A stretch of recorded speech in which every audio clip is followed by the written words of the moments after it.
નમસ્તે વિદ્યાર્થી મિત્રો, આજે આપણે ધોરણ 6 વિષય વિજ્ઞાન અને ટેકનોલોજી પ્રકરણ 5 પદાર્થોનું અલગીકરણ એના વિશે તમે અલગીકરણની અમુક પદ્ધતિઓ જેવી કે હાથ વડે છીણવું, ચાળવું, ગળવું, ઉપણવું એના વિશે અભ્યાસ આગલા પાઠમાં કરી ગયા છો.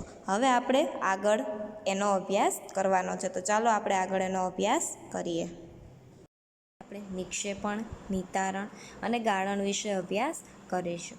ઘણીવાર હાથે વીણવાથી કે ઉપણવાથી મિશ્રણમાંથી ઘટકોને અલગ કરવા શક્ય હોતા નથી.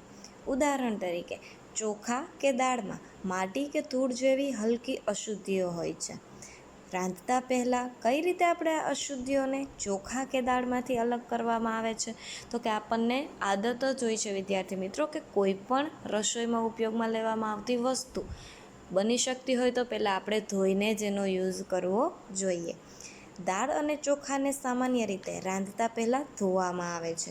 જ્યારે તેમાં પાણી ઉમેરવામાં આવે છે ત્યારે ધૂળ અને માટીના કણો જેવી અશુદ્ધિઓ અલગ થઈ જાય છે, જે અશુદ્ધિઓ પાણી સાથે વહી જાય છે. હવે પાત્રના સળિયે શું બેસી જશે? ચોખા કે ધૂળ? હવે તો કે આપણે કોઈ પણ વસ્તુ નાખીએ, ચોખાને આપણે પાણીમાં પલાળીએ તો અમુક સમય પછી આપણે જોશું તો શું થશે? ચોખા છે એ તળિયે બેસી જશે અને જે ધૂળ અને ગંદો જે કચરો છે એ પાણીમાં ઉપર તરશે. તમે શું જોયું છે કે ગંદુ પાણી દૂર કરવા માટે પાત્રને નમાવવામાં આવે છે. આપણે શું કરીએ? ચોખા ધોઈએ છીએ ત્યારે ચોખા ભીના થઈ અને પાત્રના તળિયે બેસી જાય છે અને આપણે ઉપરનું પાણી એમાંથી કાઢી નાખીએ છીએ, જેથી કરીને એમાં રહેલી અશુદ્ધિ જેવી કે માટીના કણો અને રજકણ છે એ દૂર થઈ જાય. જ્યારે મિશ્રણમાં રહેલો વજન ભારે ઘટક તેમાં પાણી ઉમેર્યા બાદ નીચે બેસી જાય છે, તે પદ્ધતિને શું કહેવામાં આવે છે? નિક્ષેપણ કહેવામાં આવે છે. એક્ઝામ્પલ તરીકે તમને નિક્ષેપણનું સમજાવું તો હમણાં જ આપણે સમજ્યા કે ચોખાને જો ધોવામાં આવે તો ચોખા છે એ પાત્રના તળિયે બેસી જાય છે. શા માટે? તો કે ચોખાનો વજન છે એ અન્ય ધૂળના રજકણ કરતાં વધારે છે. એવી જ રીતે વિદ્યાર્થી મિત્રો, હમણાં આપણે આગળ બીજા એક્ઝામ્પલ પણ જોશું. તો જે વસ્તુ ભારે છે, જે પાત્રના તળિયે પાણીમાં ઉમેર્યા બાદ બેસી જાય છે, એ વસ્તુને શું કહેવામાં આવે છે? નિક્ષેપણ કહેવામાં આવે છે. જ્યારે પાણી એટલે કે ધૂળયુક્ત પાણી દૂર કરવામાં આવે છે તેને નિતારણ કહેવામાં આવે છે. તો આપણે ચોખા પલાળ્યા, ચોખા ભારે છે તેથી પાત્રના તળિયે બેસી ગયા, એ વસ્તુ કઈ થઈ? તો કે નિક્ષેપણ થઈ. હવે તો કે જે ઉપરનું ગંદુ પાણી છે, ધૂળયુક્ત પાણી છે, એને આપણે દૂર કર્યું, તો એ પદ્ધતિને શું કહેવાશે? નિતારણ કહેવાશે. જોજો વિદ્યાર્થી મિત્રો, નિક્ષેપણ અને નિતારણમાં તમે કન્ફ્યુઝ ના થઈ જાઓ. ચાલો થોડા એવા મિશ્રણને શોધીએ જેમાં નિક્ષેપણ અને નિતારણ દ્વારા અલગીકરણ એટલે કે અલગ કરી શકાય. આ જ સિદ્ધાંત એકબીજામાં ન ભળી શકે તેવા બે પ્રવાહીને અલગ કરવા માટે પણ વપરાય છે. તો એવી શું વસ્તુ હશે જે એકબીજા સાથે નથી ભળતી? તો ચાલો આપણે એનું એક ઉદાહરણ તરીકે સમજીએ. ઉદાહરણ તરીકે પાણી અને તેલ તેમના મિશ્રણમાંથી આ રીતે અલગ કરી શકાય છે. કઈ રીતે? તો કે નિક્ષેપણ અને નિતારણની રીતે. જો આવા પ્રવાહીઓના મિશ્રણને થોડી વાર એમ જ રહેવા દેવામાં આવે તો તેઓના બે સ્તર છે એ અલગ બનશે. કઈ રીતે? તો કે પાણીનું સ્તર છે એ નીચે રહી જશે અને તેલનું સ્તર છે એ ઉપર આવશે. જે ઘટક ઉપરનું સ્તર બનાવે છે તેને નિતારણ દ્વારા એટલે કે ઉપરથી સહેજ નમાવીને કાઢી લેવામાં આવે છે. નિતારણ દ્વારા ત્યાર પછી અલગ કરી શકાય છે. ચાલો ફરી એક ઘન અને પ્રવાહીનું મિશ્રણ લઈએ.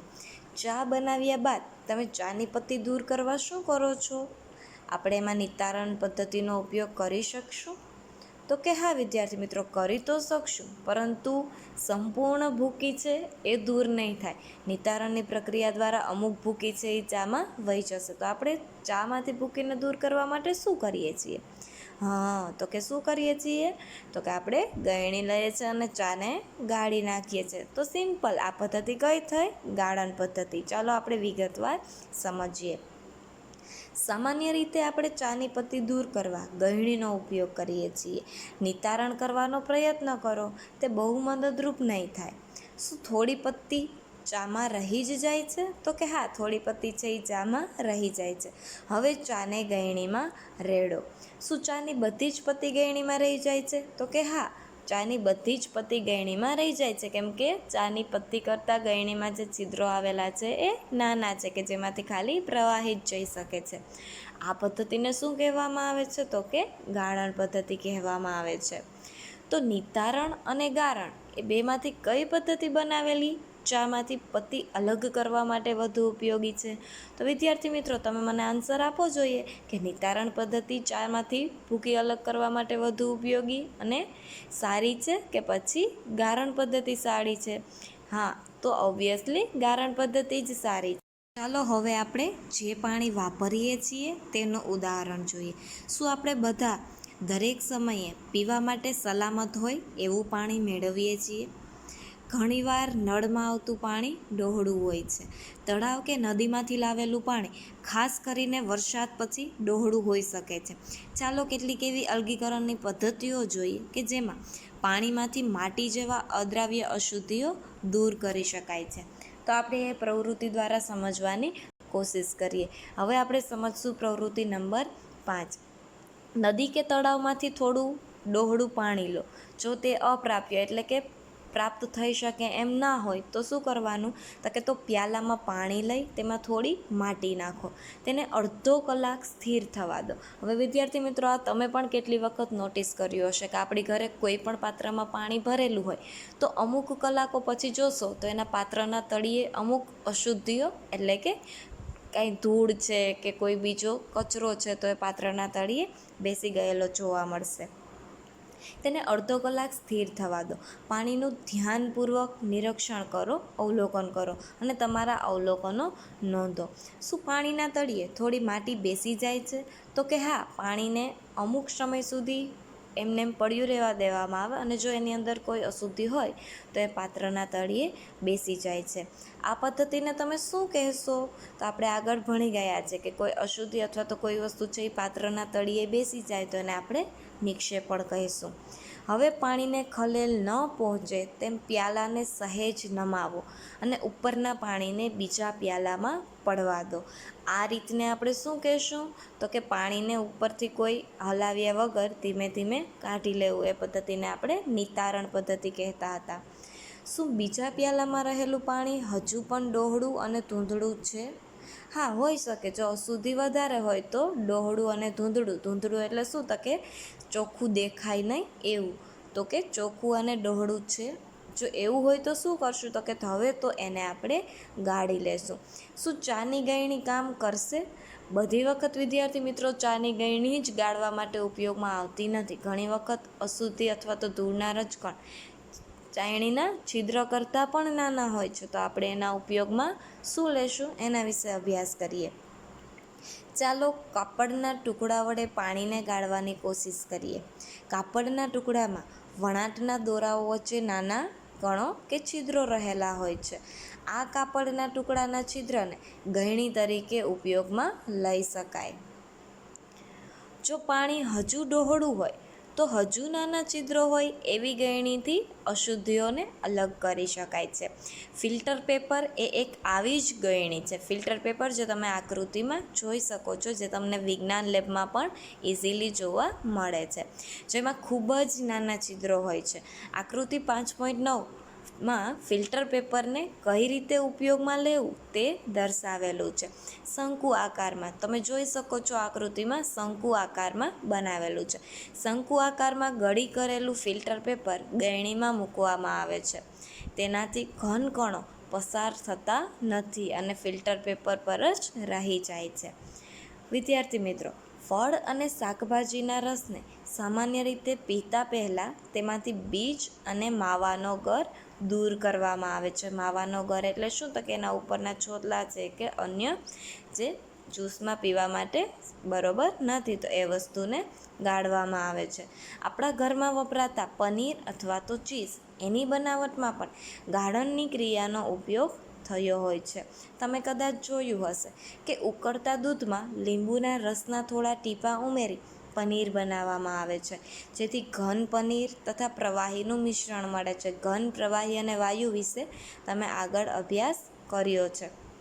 ત્યારબાદ પાતળા કાપડ કે ગળણી વડે મિશ્રણને ગળીને પનીરને અલગ કરવામાં આવે છે. એટલે પનીર છે આપણને ઘન સ્વરૂપે મળી જાય અને પ્રવાહી છે એને આપણે દૂર કરીએ છીએ. તો વિદ્યાર્થી મિત્રો, આ વાત થઈ નિક્ષેપણ, નિતારણ અને ગારણની. હવે આપણે જોઈએ બાષ્પીભવન. તો બાષ્પીભવન એટલે શું? તો એના વિશે તો આપણે અભ્યાસ કરવાનો છે, જે આપણે પ્રવૃત્તિ દ્વારા સમજીએ. પ્રવૃત્તિ નંબર 6, થોડું પાણી ભરેલા બીકરને ગરમ કરો. હવે વિદ્યાર્થી મિત્રો, આ પ્રયોગ એવા છે કે આપણે કર્યા વગર પણ સમજી શકીએ છીએ. તો ચાલો આપણે સમજવાની કોશિશ કરીએ. થોડું પાણી ભરેલા બીકરને ગરમ કરો, પાણીને ઉકળવા દો. જો તમે પાણીમાં ગરમ કરવાનું ચાલુ રાખશો તો શું પાણી વરાળ એટલે કે વાયુ સ્વરૂપમાં ફેલાય અને સંપૂર્ણ અદૃશ્ય થાય છે? તો કે હા, જો આપણે પાણીને એક ધારું ગરમ કર્યા કરીએ તો ધીમે ધીમે પાણીનું વરાળ બને છે અને પાણી છે એ સંપૂર્ણ અદૃશ્ય એટલે કે દેખાતું નથી.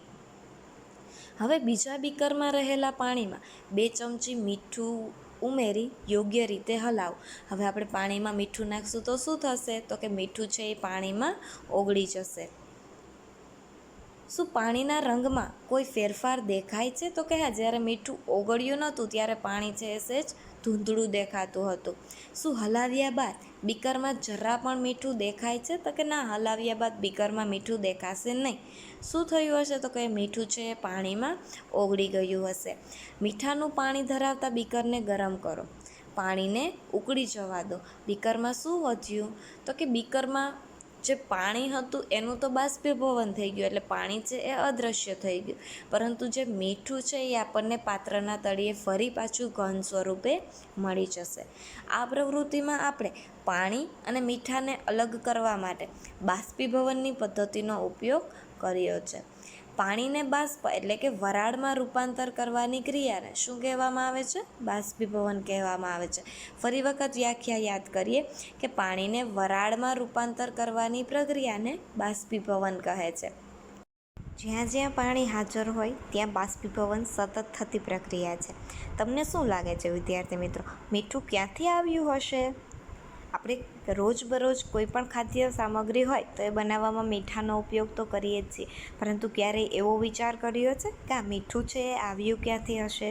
તો ચાલો એના વિશે માહિતી મેળવીએ. દરિયાના પાણીમાં ઘણા ક્ષાર આવેલા છે.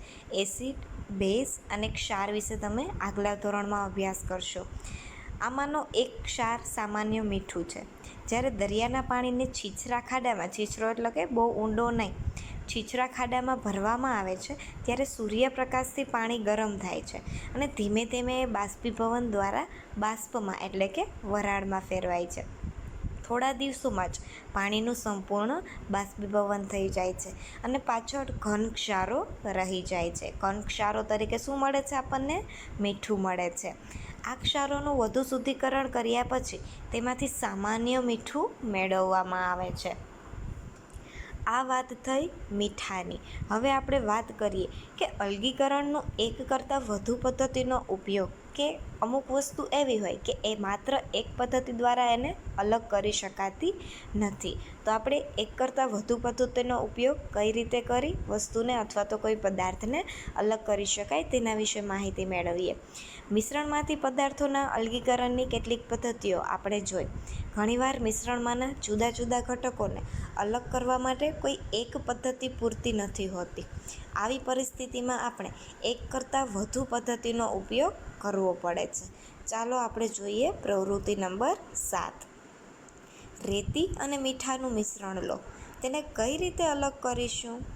આપણે એ જોઈ ગયા છીએ કે હાથથી વીણવાની રીતે એક ખાસ વ્યવહારો નથી કે રેતી અને મીઠું એ બંનેના કણ છે એ સાવ નાના છે, તેથી એને હાથ વડે આપણે અલગ કરી શકવાના નથી. તો કઈ રીતે કરશું એ જોઈએ. આ મિશ્રણને બીકરમાં રાખી તેમાં થોડું પાણી ઉમેરો એટલે શું થશે? રેતીના કણો છે એ પાત્રના તળિયે બેસી જશે, જ્યારે મીઠું છે એ પાણી સાથે ઓગળી જશે. બીકરને થોડો સમય બાજુ પર રહેવા દો. શું તમે નોંધ્યું કે રેતી છે એ નીચે તળિયે બેસવા લાગી છે, જે મેં હમણાં કીધેલું છે એ પ્રમાણે. રેતીને નિતારણ કે ગારણ દ્વારા અલગ કરી શકાય છે. નિતારેલા પાણીમાં શું હશે? તો કે નિતારેલા પાણીમાં ઓગળેલું મીઠું હશે. શું તમને લાગે છે કે આ પાણીના શરૂઆતમાં હતું એ મીઠું હશે? હવે આપણે નિતારેલા પાણીમાંથી મીઠું અને પાણી અલગ કરવાના રહેશે. વિદ્યાર્થી મિત્રો, રેતી હતી, મીઠું હતું અને પાણી હતું. તો એમાંથી રેતી આપણને ગારણ પદ્ધતિ અથવા તો નિતારણ દ્વારા અલગ મળી ગઈ. તો હવે મિશ્રણ કેનું કેનું રહ્યું? તો કે ખાલી પાણી અને મીઠાનું. તો હવે આપણે એને કઈ રીતે અલગ કરશું? હવે આપણે નિતારેલા પ્રવાહીમાંથી મીઠું અને પાણી અલગ કરવાના રહેશે. આ પ્રવાહીને કીટલીમાં નાખી તેનું ઢાંકણ બંધ કરો. જે આપણે ચાની કીટલીનો યુઝ કરીએ છીએ એ. કીટલીને થોડી વાર માટે ગરમ કરો. તમે એ નોંધ્યું કે કીટલીના નાળચામાંથી એટલે કે એના મોઢા પાસેથી વરાળ બહાર આવી રહી છે. ધાતુની એક પ્લેટમાં થોડો બરફ લો. આકૃતિ 5.13માં દર્શાવ્યા મુજબ પ્લેટને કીટલીના નાળચાની સહેજ ઉપર પકડી રાખો. શું થશે? તો કે કીટલીનું બધું જ પાણી છે એ ઉકળી જવા દો. જ્યારે વરાળનો સંપર્ક બરફવાળી ઠંડી પ્લેટ સાથે થાય ત્યારે તેનું સંઘનન એટલે કે એના પ્રત્યે રિએક્શન થાય છે અને પ્રવાહી સ્વરૂપમાં બને છે. કીટલીની વરાળ છે એ આપણે ક્યાં રાખીએ છીએ? તો કે બરફ ભરેલી થાળીમાં અથવા તો પ્લેટમાં, ગમે એમાં શું થશે? તો કે વરાળ લાગશે એટલે બરફ છે એ પીઘળવા માંડશે. પાણીના જે ટીપાં તમે પ્લેટ પરથી પડતા જુઓ છો તે વરાળના સંઘનનથી થાય છે. પાણીથી વરાળનું તેના પ્રવાહી સ્વરૂપમાં રૂપાંતરણ થવાની ક્રિયાને ઘનીભવન કહે છે. ફરી પાછી આપણે વ્યાખ્યા યાદ કરીએ કે પાણીના જે ટીપાં તમે પ્લેટ પરથી પડતા જુઓ છો તે વરાળના સંઘનનથી થાય છે. પાણીની વરાળનું તેના પ્રવાહી સ્વરૂપમાં થવાની ક્રિયાને ઘનીભવન કહે છે. વિદ્યાર્થી મિત્રો, ક્યારેય તમે મમ્મીને શાક બનાવતા જોયા હોય તો એની ઉપર આપણે ઓજ તરીકે કોઈ ડીશ અથવા તો કોઈ બીજી વસ્તુને રાખીએ છીએ. જ્યારે આપણે શાક અથવા તો કોઈ બીજી વસ્તુ થોડી ગરમ થઈ એ ડીશને ઉંચકશું તો શું જોવા મળશે? તો કે પાણીના નાના નાના ટીપાં જોવા મળશે. એ કેની કારણે મળશે? તો કે પાણી છે એનું વરાળમાં રૂપાંતર થઈ ફરી પાછું પ્રવાહીમાં રૂપાંતર થયું. એની પ્રક્રિયાને ઘનીભવન કહે છે. બધું જ પાણી બાષ્પીભવન થઈ જાય પછી કીટલીમાં શું બચશે? તો કે કીટલીમાં કયું પાણી હતું? તો કે મીઠાવાળું પાણી હતું. તો પાણીનું તો બાષ્પીભવન થઈ ગયું. તો કીટલીના તળિયે હવે ઘન પદાર્થ એટલે કે મીઠું બચશે. આ રીતે આપણે નિતારણ, ગાળણ, બાષ્પીભવન અને ઘનીભવન જેવી પદ્ધતિઓ દ્વારા મીઠું છે, રેતી અને પાણીને અલગ કર્યા. પહેલી જ્યારે મીઠું અને રેતીના મિશ્રણમાંથી મીઠું અલગ કરતી હતી ત્યારે તેને મુશ્કેલી પડી. તેણે મીઠાના એક પેકેટને તોડી રેતીમાં ભેળવ્યું. પછી તેણે પ્રવૃત્તિ 7માં દર્શાવેલ પદ્ધતિ દ્વારા મીઠું પાછું મેળવવાનો પ્રયત્ન કર્યો. કઈ રીતે? તો કે પાણીમાં ઓગાળી દીધું, પછી એનું બાષ્પીભવન કર્યું. પરંતુ એમાં શું થયું? તો કે એને જેટલું મીઠું ઓગાળ્યું હતું એને સામે જેટલું મીઠું મળવું જોઈએ એટલું મીઠું ના મળ્યું. જેટલું ઓગાળ્યું હતું એના કદાચ અડધા ભાગનું જ મળ્યું. તેણે જેટલું હતું એમાંથી બહુ થોડું મીઠું પાછું મેળવી શકી. શું ભૂલ થઈ હશે? તો કે ચાલો આપણે જોઈએ કે શું ભૂલ થઈ છે કે કોઈ બીજું કારણ છે. શું પાણી ગમે તેટલા જથ્થામાં પદાર્થને ઓગાળી શકે છે? તો ચાલો એના વિશે માહિતી મેળવીએ. પ્રકરણ 4માં આપણે શીખ્યા કે ઘણા પદાર્થો પાણીમાં ઓગળે છે અને દ્રાવણ બનાવે છે. આ પદાર્થો પાણીમાં દ્રાવ્ય એટલે કે ઓગળી જવું, પાણીમાં દ્રાવ્ય છે એમ આપણે કહીએ છીએ. જો પાણીના ચોક્કસ જથ્થામાં આપણે વધુ ને વધુ જે તે પદાર્થને ઉમેરતા જઈએ તો શું થાય? એના વિશે એક પ્રવૃત્તિ દ્વારા સમજવાની કોશિશ કરીએ. પ્રવૃત્તિ નંબર 8. તમને એક બીકર કે ટમ્બલર એટલે નાનકડા ટબ જેવું કોઈ પણ વસ્તુ લઈ શકો છો. તમને એક બીકર, એક ચમચી, મીઠું અને પાણીની જરૂર પડશે. આ વિદ્યાર્થી મિત્રો, તમે ઘરે બેઠા પણ આ પ્રયોગ કરી શકશો. એક ચમચી જેટલું મીઠું લઈ તે બરાબર ઓગળી જાય ત્યાં સુધી હલાવતા રહો. ફરીથી પાછું એક ચમચી મીઠું ઉમેરો, ત્યારબાદ એને ફરી હલાવો. દરેક વખતે એક ચમચી મીઠું ઉમેરતા જાઓ. વિદ્યાર્થી મિત્રો, એક સમય એવો આવશે કે જ્યારે મીઠું છે એ ઓગળતું બંધ થઈ જશે. એવું શા માટે થશે એ આપણે જોઈએ.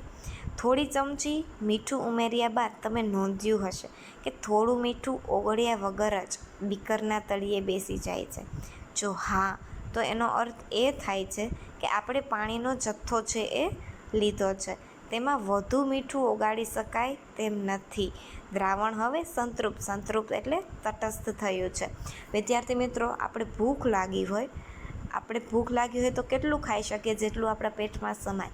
પરંતુ આપણે જો વધારે ખાવાની કોશિશ કરીએ તો એ છે એ અપાચિત ખોરાક તરીકે જાય. એવી જ રીતે પાણીની જેટલી સાંદ્રતા છે, પાણીનું જેટલું દ્રાવણ લીધેલું છે, એટલા જ પ્રમાણમાં મીઠાનું દ્રાવણ ઓગાળી શકાશે. પાણીને સાંદ્રતા અથવા તો એના દ્રાવણની બહાર તમે જો એમાં મીઠું ઓગાળવા જશો તો એ મીઠું ઓગળશે નહીં. જ્યારે મીઠું ઓગળવું બંધ થઈ જાય ત્યારે સમજવું કે દ્રાવણ છે એ સંતૃપ્ત એટલે કે સેચ્યુરેટ થઈ ગયું છે. પહેલીએ રેતી સાથે મોટા જથ્થામાં ભેળવેલા મીઠાને પાછું મેળવવા ક્યાં ભૂલ કરી હશે? તેનો સંકેત અહીંયા છે. કદાચ સંતૃપ્ત દ્રાવણ બનાવવા માટે જરૂરી હશે તેના કરતાં પણ મીઠાનો જથ્થો ઘણો વધારે હશે. જો મીઠું અદ્રાવ્ય રહી ગયું હશે, તે રેતી સાથે જ રહી ગયું હોવું જોઈએ. જો પાછું મેળવવું શક્ય નથી. શું કર્યું હશે? તો કે એને જેટલો પાણીનો જથ્થો લીધો હશે એના કરતાં કદાચ એને વધુ પડતું મીઠું નાખ્યું હશે. એટલે શું થશે? તો કે મીઠું જે ઓગળવાનું હતું એટલું તો ઓગળ્યું, બાકીનું જે મીઠું છે એ કોની સાથે રહી ગયું હશે? તો કે રેતી સાથે રહી ગયું હશે. તો પોતાની મુશ્કેલી નિવારી શકી હોત. માની લો કે તેની પાસે બધું જ મીઠું મિશ્રણમાં ઓગાળવા માટે પૂરતા જથ્થામાં પાણી નથી. તો શું બીજો કોઈ રસ્તો છે કે જેથી દ્રાવણ છે એ સંતૃપ્ત થઈ શકે? પહેલાં પાણીમાં વધુ મીઠું ઓગાળી શકાય. ચાલો આપણે એ પણ એક પ્રયોગની મદદથી સમજવાની કોશિશ કરીએ. પ્રવૃત્તિ નંબર 9. બીકરમાં થોડું પાણી લો. તેમાં મીઠું ત્યાં સુધી ઓગાળતા જાઓ જ્યાં સુધી મીઠું ઓગળવાનું બંધ ન થઈ જાય. આમ તમને મીઠાયુક્ત પાણીનું સંતૃપ્ત દ્રાવણ મળશે. હવે આ સંતૃપ્ત દ્રાવણમાં થોડી માત્રામાં મીઠું ઉમેરો અને તેને ગરમ કરો. તમે શું જોયું? તો કે બીકરના તળિયે રહેલા દ્રાવણમાં મીઠાનું શું થયું? તો કે બીકરના તળિયે મીઠું છે એ ભરવા લાગ્યું. શું તે હવે ઓગળ્યું? તો કે ના, એ ઓગળશે નહીં. જો હા, તો શું ગરમ કરવાથી હજુ થોડું મીઠું ઓગાળી શકાશે? હવે વિદ્યાર્થી મિત્રો, એક બાજુ તમે ઠંડુ પાણી લ્યો, એક બાજુ તમે ગરમ પાણી લ્યો. ઠંડા પાણીમાં તમે મીઠું ઉમેરતા જાઓ. અમુક સમય એવો આવશે કે મીઠું ઓગળતું બંધ થઈ જશે. પરંતુ જો ગરમ પાણી લેવામાં આવે, થોડું મીઠું નાખો તો એ મીઠું ઓગળી જશે. વળી પાછું થોડું મીઠું નાખો તો એ મીઠું ઓગળી જશે. આ ગરમ દ્રાવણને ઠરવા દો. શું બીકરના તળિયે ફરીથી મીઠું દેખાયું? તો કે હા, બીકરના તળિયે ફરીથી મીઠું આપણને દેખાશે. આ પ્રવૃત્તિ દર્શાવે છે કે ગરમ પાણીમાં વધુ માત્રામાં મીઠું ઓગાળી શકાય છે. શું પાણી બધા જ દ્રાવ્ય પદાર્થોને સમાન માત્રામાં ઓગાળી શકે છે? તો ચાલો એના વિશે અભ્યાસ કરીએ, જે આપણે સમજશું પ્રવૃત્તિ નંબર 10 પરથી. બે પ્યાલા લઈ બંનેમાં અડધો કપ પાણી લો. એક પ્યાલામાં 1 ચમચી મીઠું નાખી તેને ઓગળી જાય ત્યાં સુધી હલાવો. દ્રાવણ સંતૃપ્ત થાય એટલે કે મીઠું ઓગળતું બંધ થાય ત્યાં સુધી મીઠું ઉમેરતા જાઓ. પાણીમાં કેટલી ચમચી મીઠું ઓગળ્યું એ કોષ્ટકમાં યાદી નોંધો.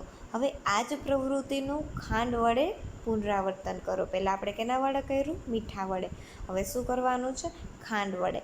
આ જ પ્રવૃત્તિને પાણીમાં દ્રાવ્ય હોય તેવા પદાર્થો વડે પુનરાવર્તન કરો. વિદ્યાર્થી મિત્રો, પ્રવૃત્તિ નંબર 10 છે એ તમારે તમારી જાતે ઘરે કરી અને એનું જે અવલોકન આવે એ કોષ્ટકમાં લખવાનું રહેશે. કોષ્ટક 5.2 પરથી તમે શું નોંધ્યું? એ તમે જોયું કે પાણી જુદા જુદા પદાર્થોનું જુદા જુદા પ્રમાણમાં ઓગાળે છે. એ તમે પ્રયોગ કરશો ત્યારે તમને ખ્યાલ આવી જશે.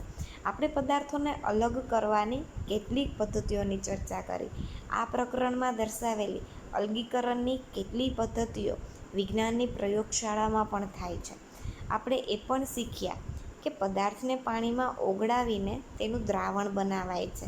જો દ્રાવણમાં પદાર્થ વધુ ન ઓગળે તો તે દ્રાવણને સંતૃપ્ત દ્રાવણ કહે છે. વિદ્યાર્થી મિત્રો, હું આશા રાખું છું કે તમને આ ચેપ્ટર અથવા તો આ પાઠમાં કોઈ મુશ્કેલી આવી હશે નહીં.